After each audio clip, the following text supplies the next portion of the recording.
Let's move on to conduct of business. Item 6A, adopt resolution increasing the City of San Bruno's aggregate credit limit with Tri-Counties Bank from $125,000 to $350,000.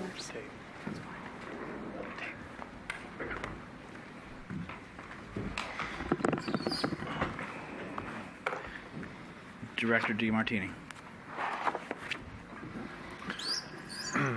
Good evening, Honorable Mayor, members of the City Council. My name is Keith DiMartini. I'm your Finance Director, and it is my pleasure tonight to provide you an overview of the City's credit card program and a request to Council to increase the City's aggregate credit limit.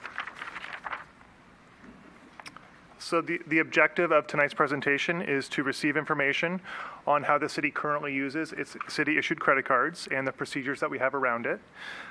We will be discussing a staff recommendation to increase the City's aggregate credit limit, and I'll be requesting that the City Council adopt a resolution to increase the City of San Bruno's aggregate credit limit with Tri-Counties Bank, the City's bank, from $125,000 to $350,000.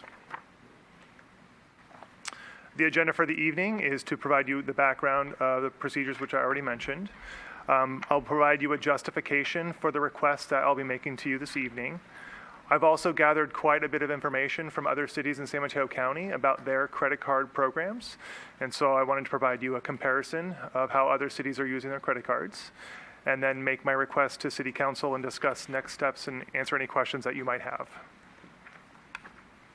So just to provide a brief background on the city's credit card policies, the city first issued credit cards back in 1989 is when they were first used. And typically, the city staff that have city-issued credit cards issued to them, they're really primarily used for goods and services or materials that are not typical, that are smaller dollar amounts generally, and they're items that can't typically be purchased through a more formal or a more like routine purchasing process, such as issuing a purchase order. So that's the primary reasons why we have city-issued credit cards and why staff use them. As the city's purchasing officer, the finance director does oversee all aspects of the city's credit card program, including reviewing the quantity and types and amounts of purchases, staff usage, the payment processing that we have, a review of supporting documentation for the purchase, and a review of individual staff's credit card limits. If a staff person is required to have a city-issued credit card, that department director is to make a request to the finance director, who will then review it and approve it and have a credit card issued to them after it's been approved. All staff are required to keep receipts and submit a receipt packet at the conclusion of every month so that all the charges are justifiable and auditable, and then we submit payment in full every month to our bank. As I mentioned, in 1989, the limit was originally set at $75,000, and then the limit increased to $125,000 back in 2001. So there has not been a limit change since 2001. Currently, there are 41 staff that have a city-issued credit card, and we have had a number of challenges with our credit card program as of late. Quite frequently, the aggregate limit has been reached. Not only on an aggregate side, but also for individual cards. Staff typically, or frequently, I should say, reach that limit. So what that means is that when the limit's reached, that they can't actually make any more purchases on that card until the card is paid at the end of the month. We also do not have any excess credit capacity on the city's limit overall in case of an emergency. We pretty much have all of the limit used up on all of the 41 cards that are issued. We have negotiated favorable terms with our bank, Tri-Counties Bank, so the city does not pay any service fees or any fees whatsoever for administering our credit card program. And just for reference, last fiscal year, in fiscal year 18-19, we spent about $400,000 of expenses using city-issued credit cards. So it is a widely used vehicle for us to make purchases. So I kind of mentioned a bit of the justification already as to why, as to some of the challenges that we currently have and the reasons why we are making a request this evening to increase the aggregate limit. I mentioned that frequently staff's individual cards do reach their limit, which halts them from using it until the amount is paid in full. Oftentimes, it does take upwards of 2 and sometimes even 3 weeks from when the end of the billing cycle occurs to when staff gather all of the supporting documentation, to when they receive the bill from the bank, to when they review and submit the packet to finance, to when finance reviews and approves it, to when finance makes the payment to the bank. All of that takes quite a bit of time, and in that entire cycle, staff's limit might already be capped, and so they can't make any purchases. Also, as I mentioned, the city's aggregate limit is already reached, and so if there's a new staff person that comes on board that requires a card, and they need a limit of, say, $2,000, I have to reduce somebody else's limit in order to actually give them a card, because we've already met our complete aggregate limit. And as I mentioned a little bit earlier, I want to expand on this a little bit more. We do not have any capacity for credit card purchases beyond our current limit in case of an emergency. I gathered some examples from public safety staff and community services and public works about what kinds of things we would have to procure if an emergency were to occur. Here's a list, just a couple of examples that I was able to get. We would have to get food really quickly, lodging for public safety or responders, sanitary and cleaning supplies, temporary fencing. I won't read all these in total, but many of these items also are not typically procured through a more traditional method like issuing a purchase order, and that also could take some time. So we want some credit capacity to be able to respond quickly in the case of an emergency. I was able to obtain some comparison information from many of the cities in San Mateo County. You can see this table here lists many of the cities. This is ranked by highest population city down to the lowest. As you can see, San Mateo has the highest credit limit of $500,000, with San Carlos being the lowest at $25,000. San Mateo and Redwood City have significantly more card holders than any other city. And the average credit limit per card holder ranges from $1,700 approximately to up to $25,000. And San Bruno is around the middle currently. In talking with cities where I gathered this data, many of them did indicate to me that they encounter similar challenges that we do. None of them at this time mentioned that they wanted to increase their capacity due to wanting to be prepared in case there was an emergency, but I do think that is a trend that will start with many of them as I was talking with them. So in summary, my request to council this evening is to adopt a resolution increasing the City of San Bruno's aggregate credit limit with Tri-Counties Bank from $125,000 to $350,000. And if you approve, I will then work with the bank immediately to request that the limit be increased. And with that, I'll be happy to take any questions you might have. Thank you very much. Before council asks questions, City Manager? Sure. Javon Gogan, City Manager. One, I just wanted to thank Finance Director DeMartini, who brought this issue to light with staff and for doing a lot of the research. I also want to say to council that this is not a recommendation that we make lightly. Totally understand the perception of increasing credit limit. I want you to know that we do have internal controls in place where receipts and signatures occur prior to an invoice being paid. It requires supervisory signature, it requires department head signature, and then approval by the finance department. I also want to give just one brief example of the need for additional credit. As council will recall, we talked about at the last city council meeting where we had a critical issue with air conditioning, AC equipment failing at the police station and at our cable head end. That required us to purchase portable AC units that cost about $5,600. The initial purchase of those units needed to be on credit card. We needed to get them as soon as possible. The staff member who initially tried to do the purchase, due to the credit limit, it was declined twice. Being the city manager, a request was made that I do the purchase, and then the city manager's credit card was declined, and that is due to the reason of not having just enough aggregate credit eventually to get the purchase through. I was about to pull out my personal card, but the finance director was during business hours, was able to pull credit away from another card holder and add it to the city manager's card so we can make that purchase.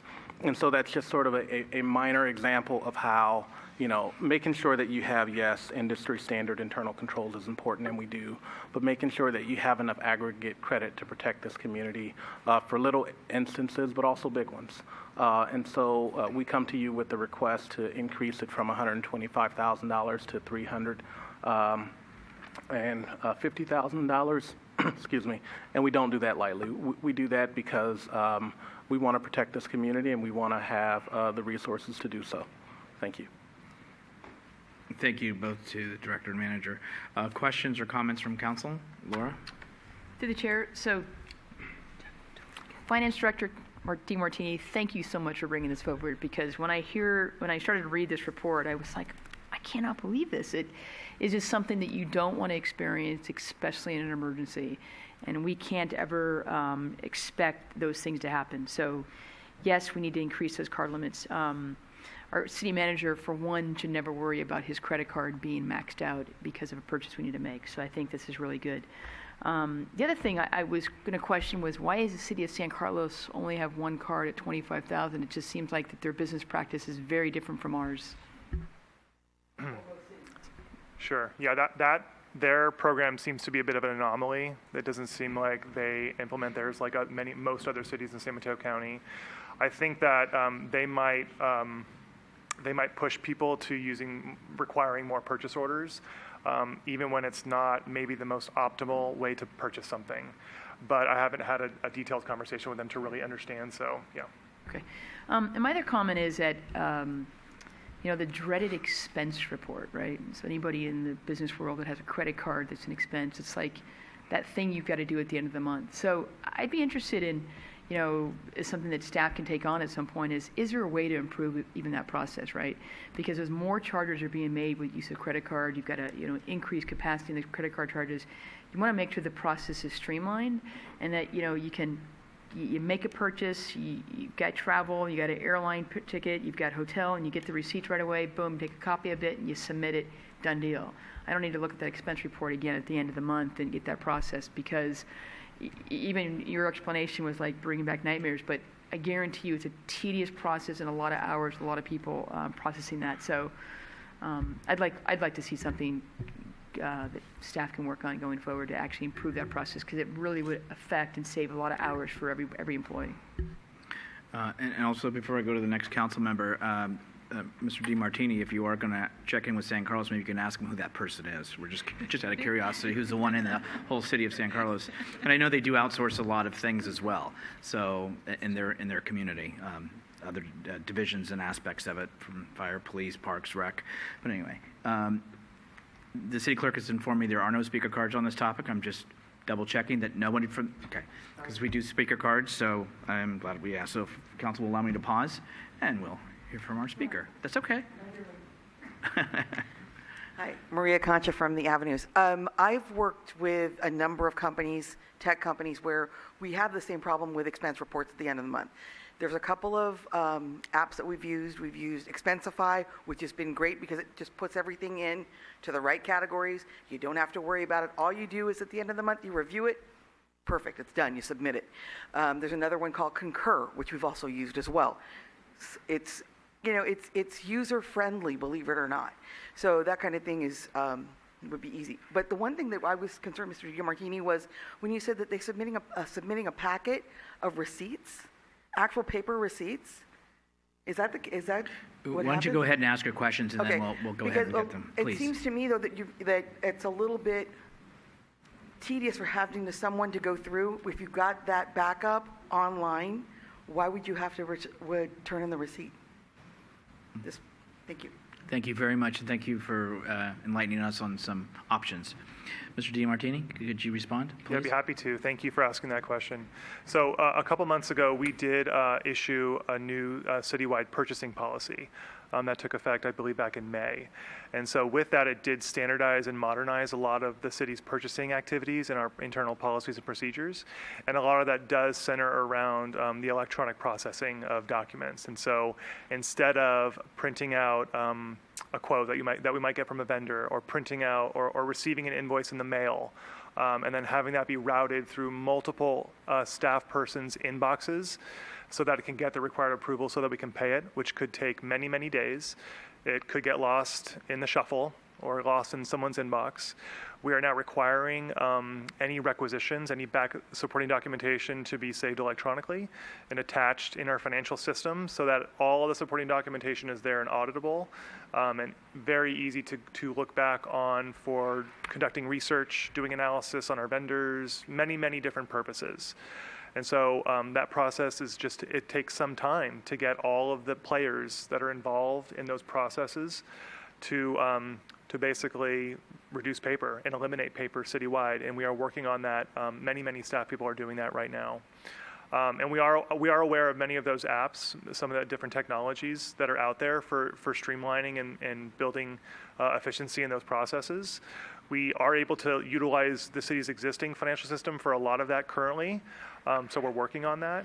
And one of the projects that was in the CIP budget was to conduct a citywide assessment of all of our software applications. And so we'll be taking an inventory, and we'll be developing a list of what really are many of our business requirements around paper processing, a lot of the financial transactions. And so that's something that we will definitely be taking into consideration. Thank you. Questions or comments from council? Through the chair. Michael, I'm sorry, didn't see the light. So clearly the credit cards are a great tool to enable staff to do their job, but it's also increasing the risk and the potential for fraud, because you could easily make a transaction, have it go through before anybody could catch it. So, and I also know that you've done an amazing job since you've gotten here in terms of reviewing all our policies. So I just wanted to get sort of a refresher on where we are with the policies, on how we're ensuring that we're setting appropriate limits on the individual cards that get assigned. Do we have written policies that the directors have as guidelines for when they make approvals or requests for these things, just so that we're consistent?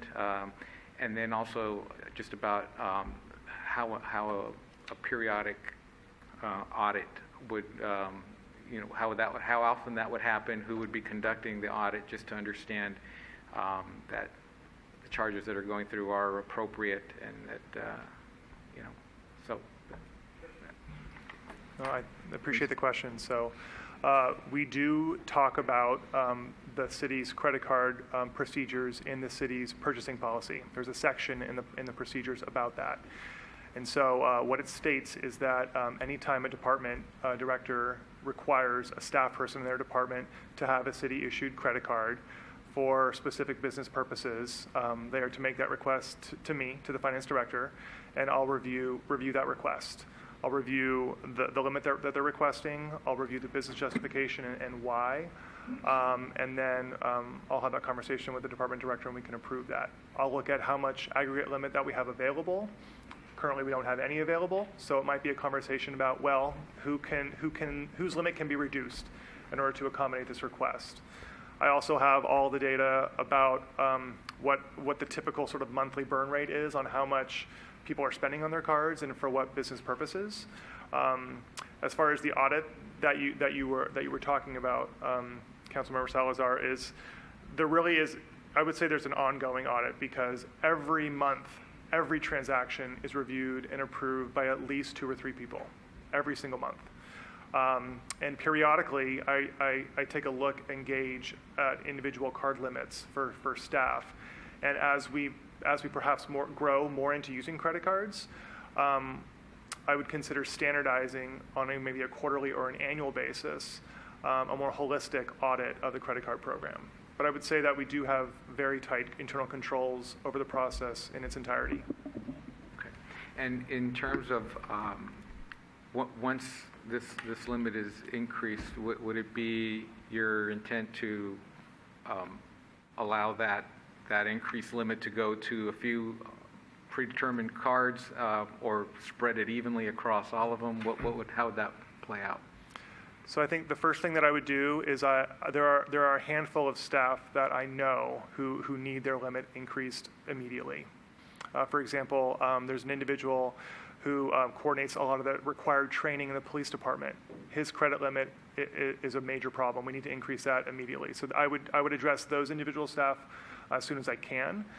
But as I said in my presentation, I want to retain a significant amount of the aggregate limit in case of an emergency. So I'm not going to go and distribute all $350,000 evenly across the 41 staff.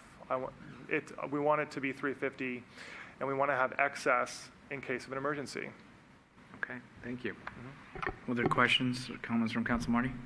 Yes, I appreciate that question, Michael, and also those answers. What would be a red flag? Like, I'm just thinking of how could something get out of hand, and maybe your thoughts on what you're thinking, how to prevent that, and the second part of that question is, what amount would be that red flag from maybe not a department head, or how would that work out? Just wanted to have a discussion on it. Sure. The types of purchases that come on the credit cards,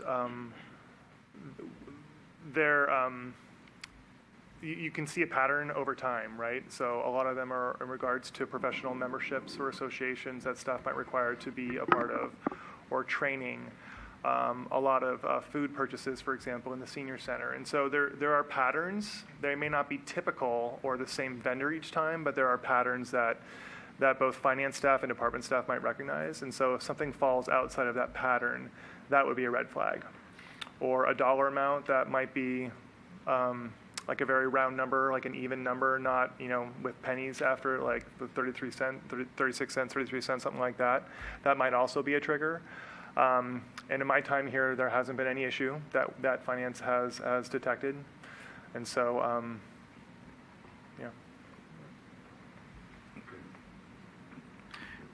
Javon, did you?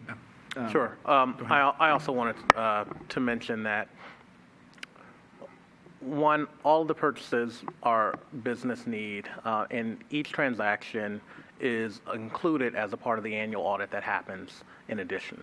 The other thing I wanted to mention is without additional credit limit, there are employees that need to incur business expenses for travel, and if you don't have the aggregate credit limit, what you do is a cash advance. And so you give them a cash advance, and that is intrinsically less safe than having a city-issued credit card where you have all of the audit practices and the receipt tracking purposes. And so there's actually an added internal control measure by having the city-issued credit card versus having to advance someone cash if they're going on, for example, a city plan training expense. Marty? Thank you. And the last question, let's say, for instance, an employee used the card inappropriately. Is that employee held responsible to make that payment somehow?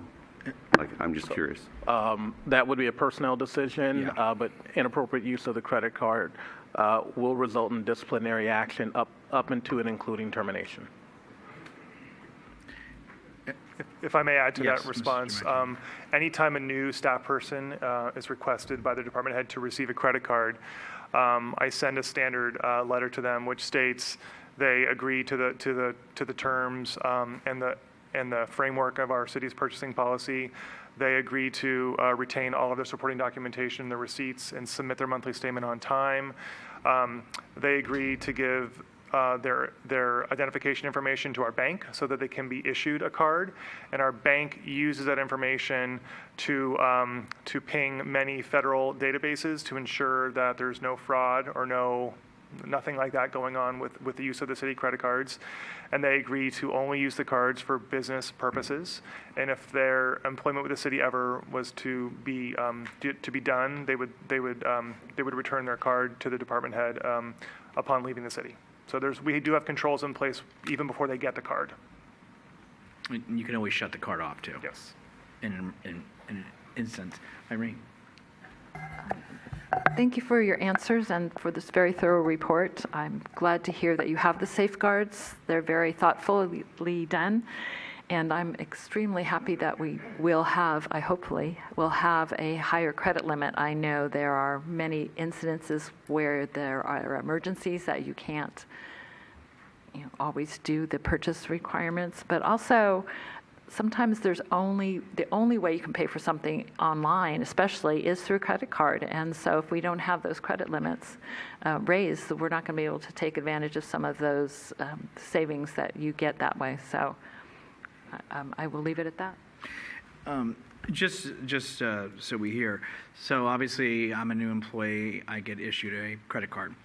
At some point, is there a limit of my purchase that would have my supervisor? So we'll say my immediate supervisor is the city manager, Javon. So I work for Javon directly. And then you can be the city manager, Mr. DiMartini, or the finance director, you choose. But is there a certain threshold? So if I charge the credit card $5,000, $10,000, at what point is there kind of an automatic check, or is it automatic each time at the end of the month, or how are you auditing that? So if your individual credit card limit is, say, $10,000, you can incur up to $10,000 of expenses each month until that card is paid off at the end of the month. And then once it's paid off, you can incur another $10,000 the following month. It can be one purchase. It can be 500 purchases. Correct, but let's say somebody has a high credit limit. Is there a dollar amount? Is it $25,000? We used to have it where the city manager could only spend X, and now it's Y. In the past, there would be a certain dollar amount that kind of raised to the next level of a supervisor or manager to kind of trust but verify. That's, I think, maybe I wasn't clear enough. Okay. So let me take that. That process is not for a credit card purchase. That process is for regular purchases that go through the procurement process, where there's a set threshold where the supervisor, the department head, the city manager, and the finance director can sign off on. When you have a credit card, you assign that person a limit, and that is the limit that they could spend. And so the process that the finance department goes through to set each individual person's limit is based on the business need and the purchases that they will do. For example, the individual that books all of the training for the police department, they will have a higher limit. And sometimes it will be a $2,000 purchase. Another time it could be a $5,000 or $10,000 purchase, depending on the trainings that they're booking. However, there is a review process and a sign-off process for each of those transactions before it is approved. Perfect. That's what I was looking for, regardless. Okay, so that means all expenditure. I also wanted to thank you very much to you and your team for bringing this forward. I think this is something this year that we've done quite well, is reevaluating. As I used to joke when I got up here, the credit limit that I had as a Park and Rec employee, or not that I personally had, but that the city had, was the same as when I got in, and I left in 2000, and it hadn't changed. And obviously, times have, things are more expensive. But when we do have a situation that do arise in our community and we need to have that quick expenditure, I can remember being here one night and there was an evacuation from an apartment complex. You had a bunch of people here who needed toiletries, who needed food, who needed water. Red Cross was not able to be en route immediately, and we had to take the next step and try to procure those items. So I think we need to make sure that those are done. And I do appreciate the practices and policies. I think are overdue, and I appreciate you putting those together and bringing this forward to us. Is there any other questions or comments from council? This is a resolution. Is there any action from council? I move we bring this resolution forward for approval. Second. There's a motion made and seconded. Alyssa. Councilmember Davis? Aye. Councilmember Medina? Aye. Councilmember Salazar? Aye. Vice Mayor O'Connell? Aye. Mayor Medina? Aye. Motion carries. Thank you. By vote.